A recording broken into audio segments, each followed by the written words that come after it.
Good afternoon friend, চলে আসলাম আজকে দুপুরের মেনু নিয়ে। তো আজকে দুপুরের মেনুতে কী কী করেছি সেটাই আজকে তোমাদের সাথে শেয়ার করবো। তো অনেকদিন পরই আসলাম। আর তোমাদেরকে আরেকটা জিনিস বলে রাখি বন্ধুরা, যে আমি মানে সকালের দিকে মানে ব্রেকফাস্ট কী করেছিলাম সেটা মানে তোমাদেরকে বলবো, আর রাতে কী করবো সেটাও তোমাদেরকে বলবো। তো চলো আগে তোমাদের দেখিয়ে দিই দুপুরের মেনুটা, তারপরে বলছি। চলো, তো তোমাদের প্রথমেই দেখিয়ে দিই আধ মতো ভাত, মানে একবেলার মতো ভাত, মানে দুপুরবেলার মতো ভাত। আর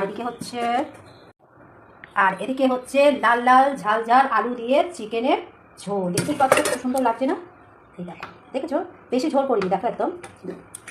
আর আরেকটা জিনিস তোমাদেরকে বলে দিই, এই যে এটা দেখতেই পাচ্ছ ছোলার ডাল। ছোলার ডালটা জানো তো সকালে ব্রেকফাস্টে করেছিলাম, ছোলার ডাল নারকোল দিয়ে করেছি। আর লুচি করেছিলাম। তো লুচি তো খাওয়া হয়ে গেছে, সেটা তোমাদের সাথে শেয়ার করতে পারলাম না, কেননা খুব তাড়াতাড়ি ছিলাম। আর এই দেখো এখনও ময়দা মাখা আছে, এই কিছুক্ষণ আগে ফ্রিজ থেকে বার করলাম যাতে তোমাদেরকে দেখাবো বলে। এটা হচ্ছে রাতে করবো। আর আরেকটা জিনিস করেছি তোমাদের দাদাভাইয়ের প্রিয়, এই যে নাড়ু, চিনির নাড়ু করেছি। তো দেখো কেমন হয়েছে অবশ্যই কমেন্টে জানিও। তো দেখে নিলে। তো চলো টাটা, দেখা হচ্ছে নেক্সট ভিডিওতে। আর সব সময় স্মাইল। চলো টাটা।